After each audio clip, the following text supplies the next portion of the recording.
Hi, welcome to Intuitive Dawn. I'm psychic medium Julie Linn, and today we're going to be talking about energy and environments. And I had a listener write into the show. Sophie writes to me, she says, I recently bought an antique dresser from an antique store because she loves antiques. She just started antiquing, and this was the first thing she's added to her collection. Since she bought it, she's been having really bad dreams, and she's felt some negative energy in her home. She really loves this one-of-a-kind piece, but she's worried there could be some negative or strange energies attached to this chest or dresser. She asked me, what do I recommend that she does?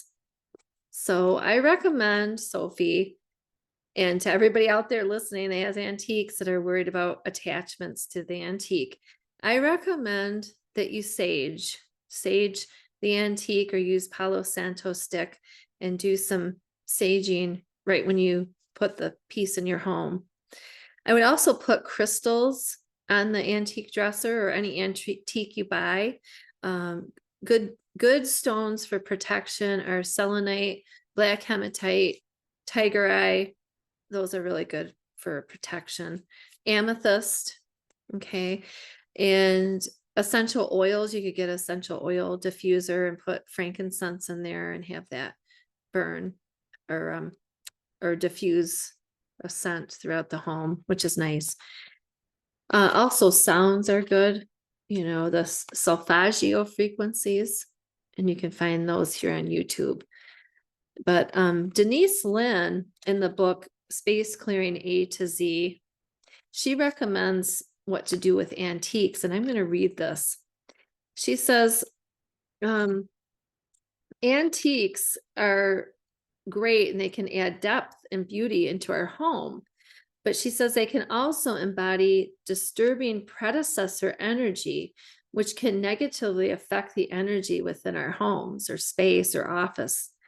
Predecessor energies is residual energy that the piece has accumulated from those who have owned it, and from the environment, and also the experiences that have surrounded it during its lifetime. And since it's often difficult to know just what kind of energy is associated with an antique, it's a good idea to do a simple clearing for any antique that you bring into your space, home or office.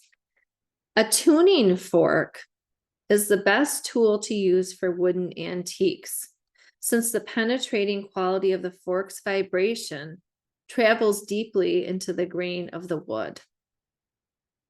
Strike the tuning fork and then hold its base against the wood.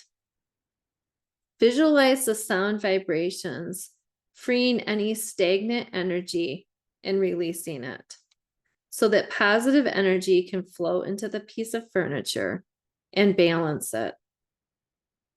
Antiques can also be cleared with sage or cedar smoke, or with the smoke of incense. If you have an antique that won't be damaged by the sun, you can place it in the sunlight for at least 5 hours, and that will help purify the energy.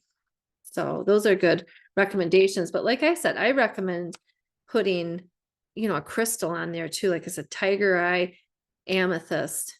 And even in it, Sophie has a dresser with drawers on it.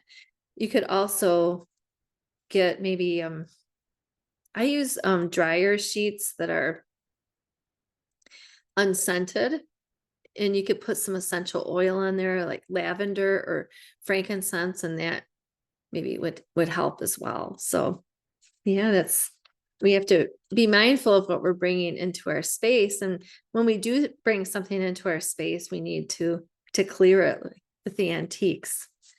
Antiques are nice, but like Denise Linn said in her book, they can carry predecessor energy, which we don't know what experience that piece has been through. Maybe it was in a place where there was a lot of arguing or yelling, and then we're bringing it into our home, and we don't want that negativity. So you always want to protect yourself.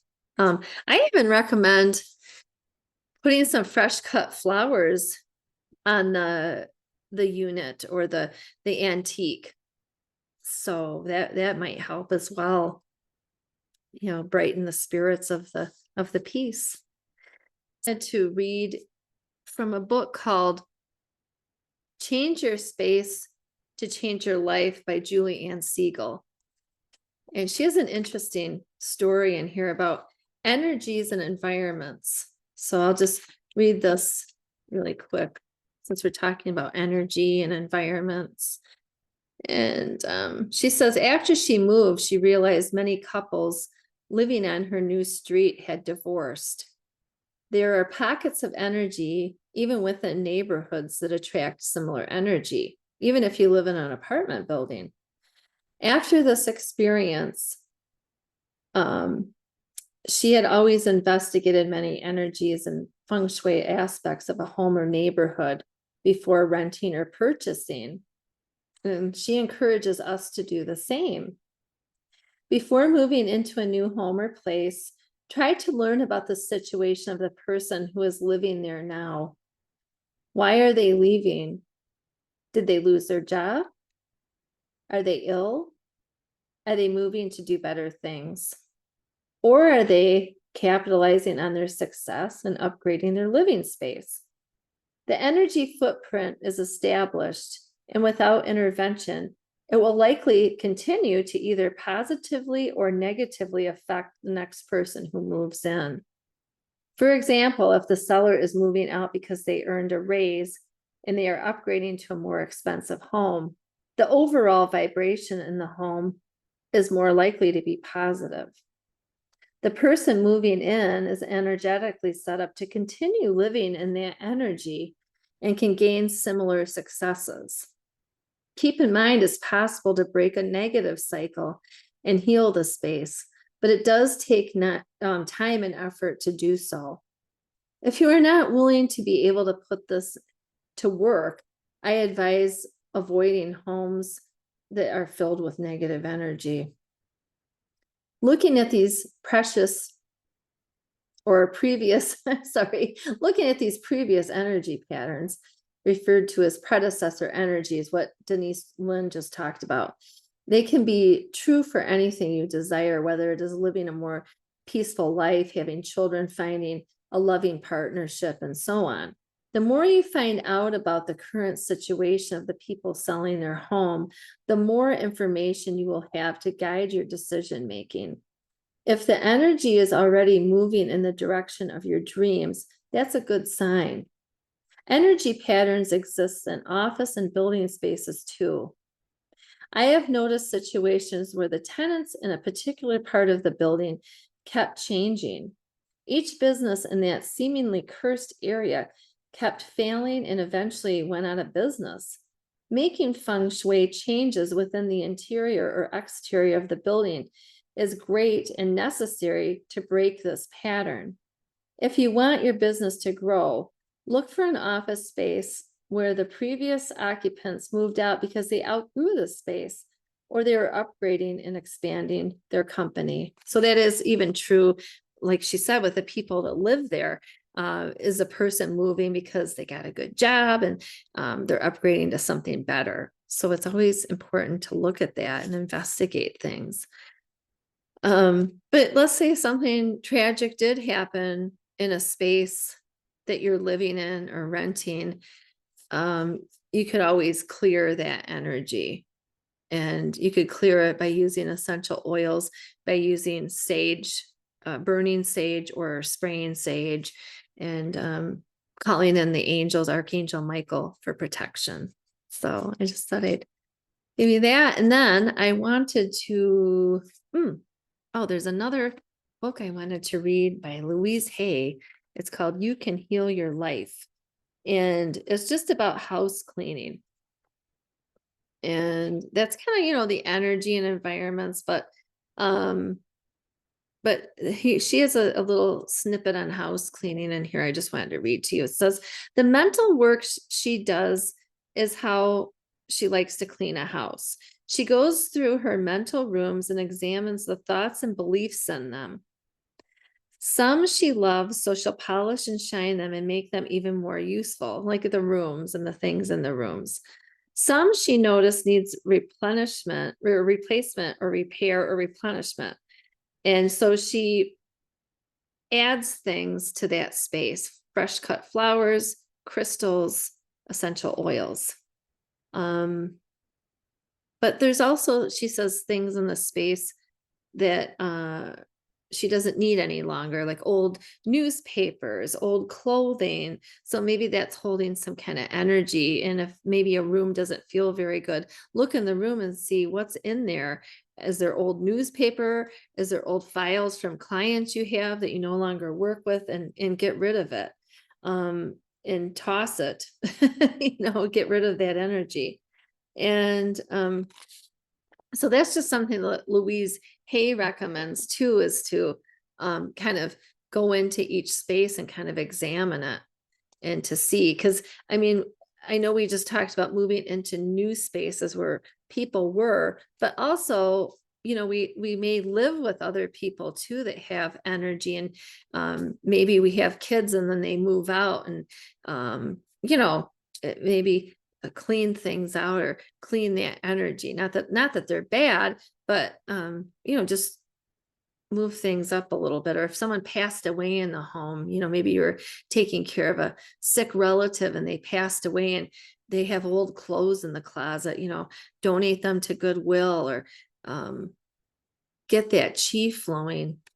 I remember after my grandfather died, my mother had got some flowers for them in the home, and it's really interesting. My grandpa was really, really nice, but I just think, he was sick for a long time. And so when my mother brought the flowers in, the next day they died, they like wilted. So maybe like the energy just was, needed to be cleared in there. So, open the windows, spray some sage, get some positive chi flowing in there, and call on the archangels, Raphael, Michael, that sort of thing. So I hope that helps you, whether you're moving into a new space or, just paying attention to your environment, and in your surroundings, that kind of thing. So let's read an oracle card here.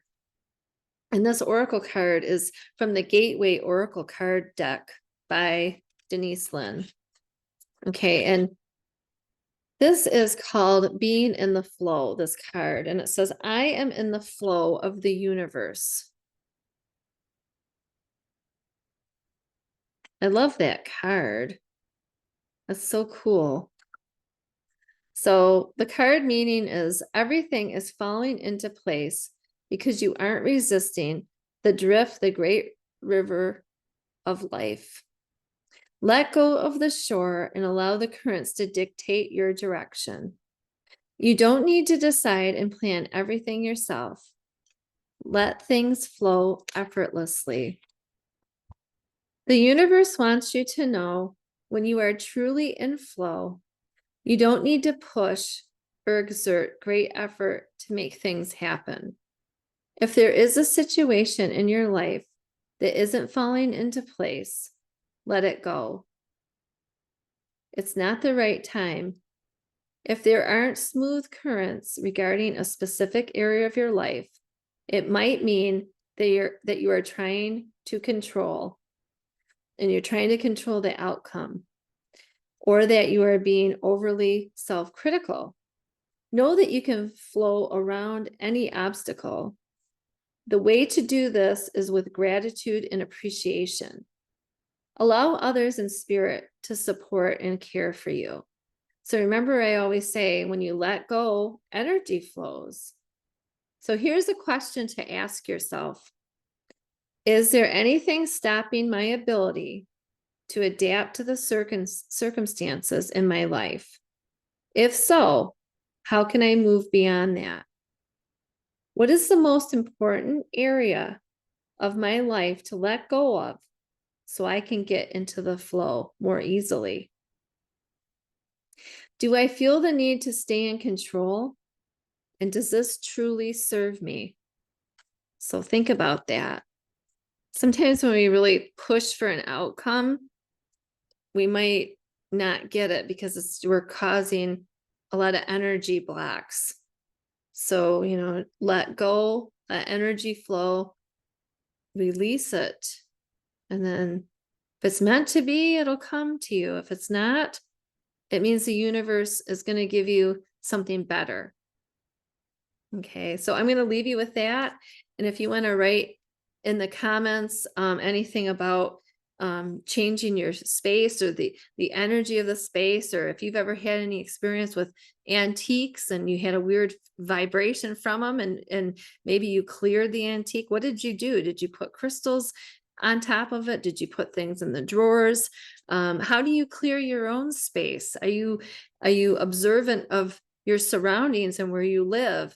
Do you have any experiences with that?